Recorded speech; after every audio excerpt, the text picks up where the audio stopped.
अस्सलाम वालेकुम one class बच्चों, आप सब कैसे हो। इंशाल्लाह आप लोग अपने घरों में बिल्कुल ठीक और खैरियत से होंगे और अपना काम टाइम पर करते होंगे और ज़रा भी अपने घर में मम्मा को या पापा को तंग नहीं करते होंगे। अच्छे बच्चे सबकी बड़ों की बात मानते हैं और कोई ऐसा गलत काम नहीं करते जिसकी वजह से उन्हें डांट पड़े या उनके घर वाले जो हैं वो नाराज़ हों।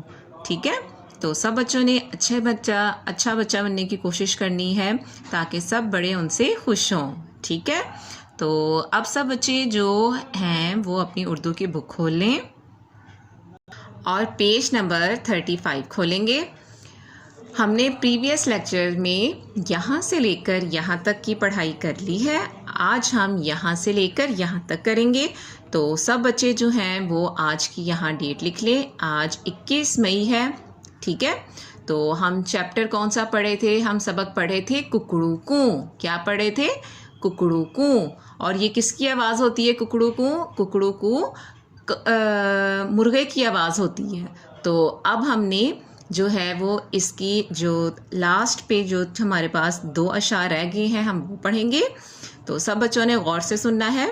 सीन अलिफ सा रे बड़िए रे सारे लाम रे लड़ काफ बड़िए के लड़के सारे लड़के नून पेश वाव नू रे नूर काफ बड़िए के नूर के तेड़े तड़ काफ बड़िए के तड़के नूर के तड़के सीन वाव सो काफ बड़िए के सो के अलिफ पेश ठे उठे ये का सिरा नून गुन्ना उठे गाफ बढ़िए गे उठेंगे सो के उठेंगे अलिफ वाव रे और सीन पेशू नून ये नून गुन्ना सुने गाफ बढ़िए गे सुनेंगे सो के उठेंगे और सुनेंगे ते ये रे अलिफरा तेरा नून रे अलिफरा नरा लाम अलिफला निराला तेरा नराला डाल हे हो वावलाम ढोल मीम रे मर रे जेर बढ़िए रे मेरे मीम पेश रे मुर गाइन बढ़िए गे मुर्गे ढोल मेरे मुर्गे। मतलब ये जो है मुर्गा शोर करता है ना, अच्छी खासी आवाज़ देता है, तो ऐसे कह रहे हैं जिस तरीके से ढोल बजता है ना, तो सारे जो सो के उठेंगे वो तेरा ढोल सुनेंगे। बे वाव लाम बोल मीम जे रे मिर रे बढ़िए रे मेरे मीम पेश रे मुर गाइन बढ़िए गे मुर्गे बोल मेरे मुर्गे कुकड़ू कू। क्या? कुकड़ू कू। मतलब ये सारी कहानी थी, ये एक मुर्गे की कहानी थी और इसे किसने लिखा है? इसके जो शायर हैं वो है हफीज़ जलंधरी। क्या है?